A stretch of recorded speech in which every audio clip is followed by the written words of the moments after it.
y acuerdos interinstitucionales internacionales. Gracias, también describió el Presidenta. contenido del proyecto de ley.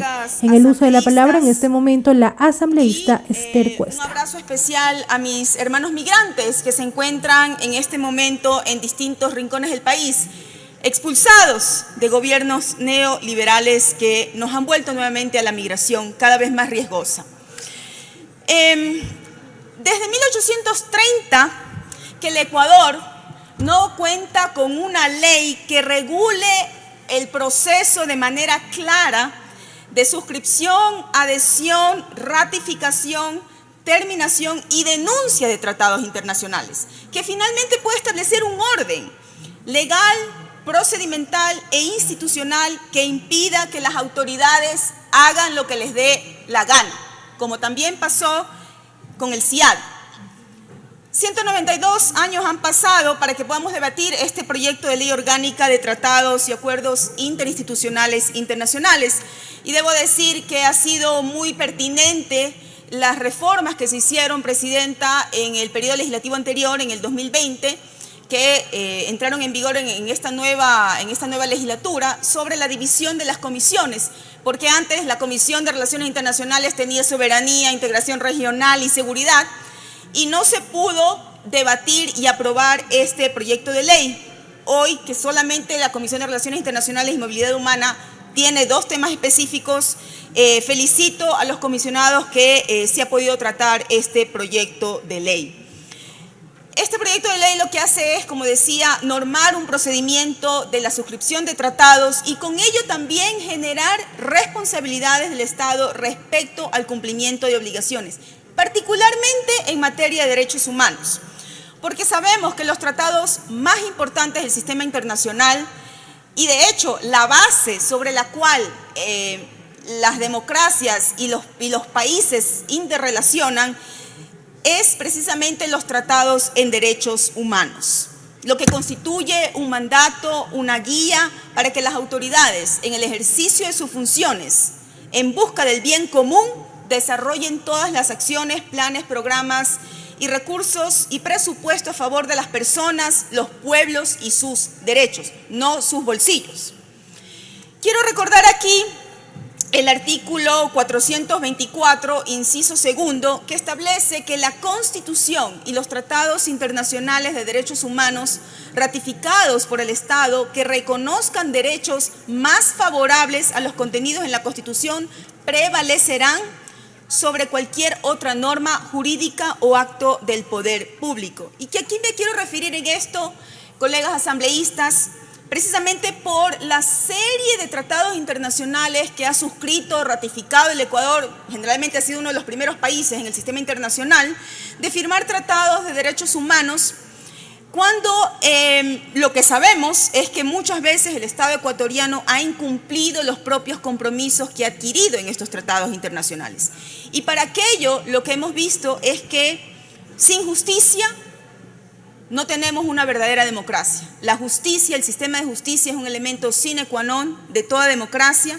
Por lo tanto, las decisiones judiciales deben garantizar justicia verdadera, ya que tienen implicaciones sobre valores supremos como la libertad, integridad, dignidad y el proyecto de vida de las personas y los pueblos y nacionalidades. En América Latina sabemos que hay decenas de casos vinculadas a la violación de derechos humanos por parte de los estados que han trascendido a cortes internacionales. El caso de Paola Guzmán Albarracín, que fue abusada sexualmente por el vicerrector de su colegio y se quitó la vida luego de ser víctima de una tortura sistemática dentro de un sistema. El caso de los hermanos Restrepo Arizmendi durante el gobierno de León Febres Cordero y evidentemente la persecución que hemos sufrido diferentes miembros de la Revolución Ciudadana durante el gobierno de Moreno, persecución que más temprano que tarde tendrá efectos en el sistema internacional de derechos humanos y generará las responsabilidades estatales precisamente por el incumplimiento de los tratados internacionales en derechos humanos. Presidente, he presentado varias observaciones al informe para el primer debate, la gran mayoría han sido acogidas por la comisión, solo aquí quiero manifestar brevemente algunas. El primero tiene que ver con el título de esta ley, que antes era el proyecto de ley de tratados, lo que he sugerido es que debe estar absolutamente clara de qué se trata esta ley y la diferencia en lo que es un tratado internacional con acuerdos interinstitucionales internacionales. Los tratados internacionales sabemos que son acuerdos celebrados entre estados, como por ejemplo la Organización Internacional del Trabajo, que emite convenios en materia laboral, la Convención Americana sobre Derechos Humanos de la OEA, la ONU, que aprobó la Convención Internacional sobre la eliminación de todas las formas de discriminación. Es decir, en estos tratados se establecen obligaciones a todo el Estado. Por otra parte, los acuerdos interinstitucionales, internacionales, son de exclusiva responsabilidad de las instituciones públicas que celebran estos acuerdos. Y aquí debo decir que se requiere este orden en el Ecuador. Cuando un alcalde de una X ciudad ecuatoriana iba a otro país, a veces de vacaciones o depende del caso, firmaban acuerdos con ese municipio y no había un registro. O la Defensoría del Pueblo o las diferentes instituciones del Estado hacían acuerdos con sus pares en otros países, eso no venía registrado, no había un monitoreo, no había un seguimiento, y en realidad los demás países lo tienen. El Ecuador creo que era uno de los pocos que no tenía una ley que pueda regular este procedimiento.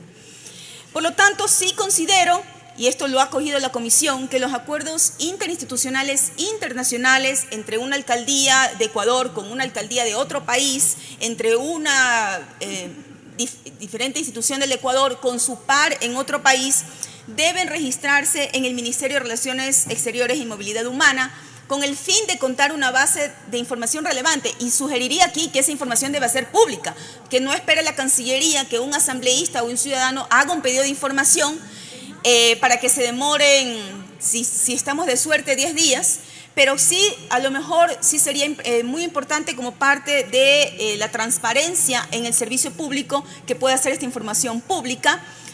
La Cancillería debe conocer estos acuerdos para hacer un seguimiento, un monitoreo, un asesoramiento, un acompañamiento y una evaluación de los procesos impulsados por las diferentes instituciones del sector público, sectoriales y locales. Y así también se da cumplimiento al artículo 226 de la Constitución respecto a la coordinación y cooperación interinstitucional. Y el registro debe realizarse dentro de un plazo máximo de 10 días a partir de su suscripción, lo cual evidentemente no afecta la autonomía y la independencia de las diferentes funciones del Estado. Sobre las soluciones de controversias internacionales, en el artículo 27 del proyecto de ley debe sujetarse a las disposiciones constitucionales. En todo tratado y en todo acuerdo interinstitucional de carácter internacional, se establecen generalmente mecanismos de solución de controversias entre quienes suscriben estos convenios. La solución de controversias debe tener como base la igualdad entre las partes, el debido proceso, la independencia e imparcialidad de quienes sean las autoridades que diriman estas diferencias. El artículo 27 del proyecto de ley ha incluido este último inciso que dispone las reglas para realizar esta solución de controversias. En lo que respecta al debate académico en la comisión, debo decir que lamentablemente, leyendo el informe, veo que solamente se ha convocado a 2 académicos en todo el país, cuando en Ecuador existen más de 18 universidades de derecho que cuentan con facultades de ciencias internacionales y derecho internacional, sin sumar la amplia oferta académica de posgrados y maestrías en la materia.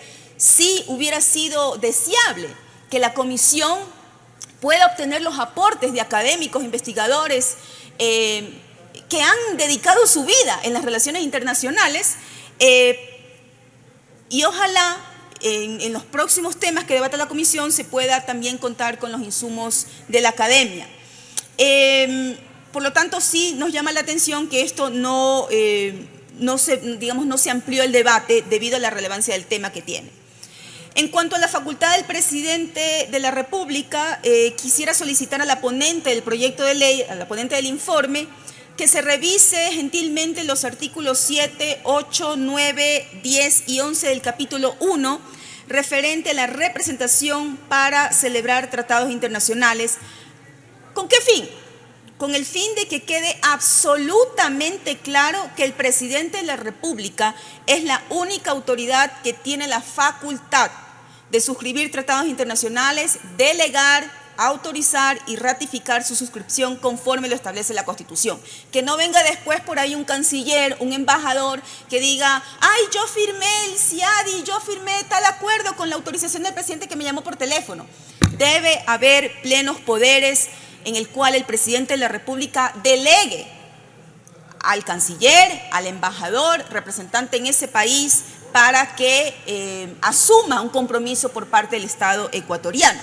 El artículo 418 de la Constitución establece que es al presidente que le corresponde suscribir o ratificar los tratados y otros instrumentos internacionales, y que el presidente o la presidenta de la República informará. Señora asambleísta, tiene un minuto. Gracias, presidenta.